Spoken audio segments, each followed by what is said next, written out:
When providing your employees with PPE, it's important to demonstrate how to inspect, care for, and store the equipment. Here are some of the most common types of PPE you will encounter. Leather gloves provide cut protection from powered machinery such as grinders, saws, or chainsaws. When fitting, make sure the gloves fit snug and do not have extra space at the end of the fingertips. Inspect the gloves before use for any tears, cuts, burns, or chemical residue. Any gloves that have been damaged should be discarded and replaced.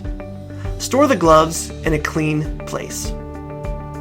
When choosing hard hats, make sure yours are ANSI approved. Check the front of the hard hat on the left side under the bill.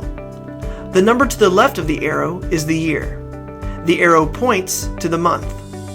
Make sure to follow manufacturer specifications, which can be found on the inside of the hat, and replace the hard hat in a timely manner.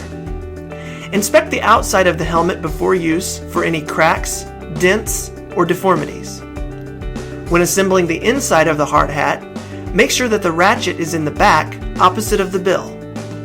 Snap each connecting piece into the hard hat and make sure the connections are tight. Make sure the ratchet is in working order. Once the hard hat is together, you want to fit the hard hat. Adjust the ratchet to make sure the hard hat has a snug fit. Do not use a hard hat if it is not in good working order. Store hard hats out of sunlight or extreme temperatures. Safety glasses provide a moderate level of eye protection. Inspect your safety glasses before use for any cracks, dents, or gouges. It's a good idea to provide employees with bifocal safety glasses as well as regular safety glasses. Make sure that the safety glasses fit snug before use. Safety goggles provide protection from dust and debris from woodworking and cutting that doesn't produce sparks.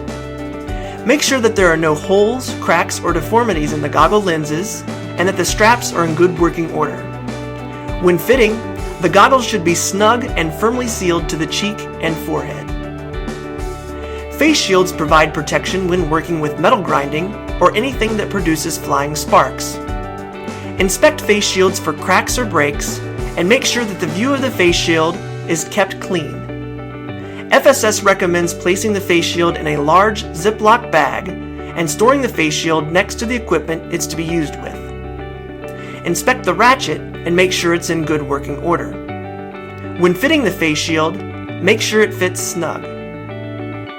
Ensure you're wearing safety goggles or glasses underneath the face shield as a second level of eye protection. When working with torches, you'll need some sort of tinted eye protection. Inspect tinted safety goggles for gouges, scrapes, cuts, and punctures.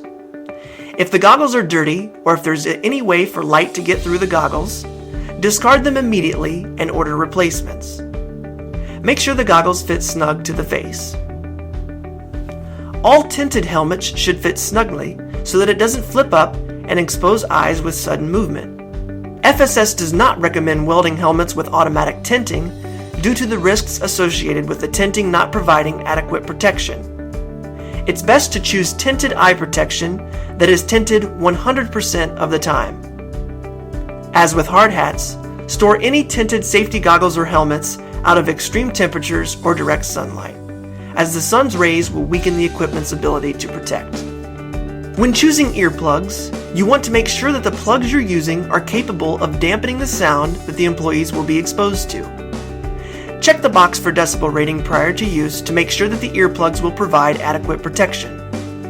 When preparing the earplug for your ear, the smaller you get the plug, the better protection you will have when it expands in your ear.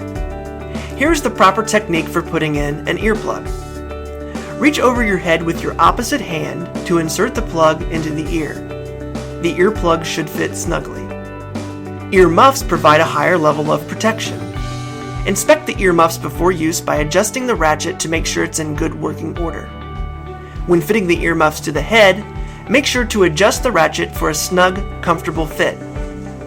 Earplugs and ear muffs can be used for double hearing protection, especially when working in close proximity to loud equipment such as large boilers or furnaces.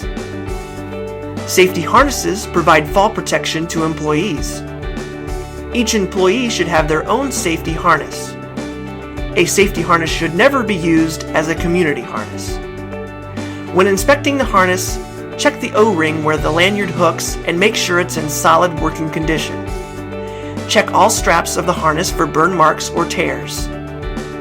Test all buckling connections and ensure that they fit together and release properly. Make sure the harness fits the employee properly and that the harness is both the right size and it supports the proper weight limitations. If you find that the harness is deformed or defective in any way, or if the harness is used in the event of a fall, you want to cut the straps and throw it away to prevent another employee from using it. Keep the harness in a plastic tote or trash bag clearly marked harness and keep out of direct sunlight because the sun can reduce the strength of the strap fibers. The lanyard attaches to the harness and to an anchor point to prevent a fall from occurring. Inspect the lanyard before use by making sure that it has an impact indication and that all the strands are still intact. Make sure the D-rings work. Pull apart the lanyard strap to make sure there's no gouges, cuts, tears, or deformities.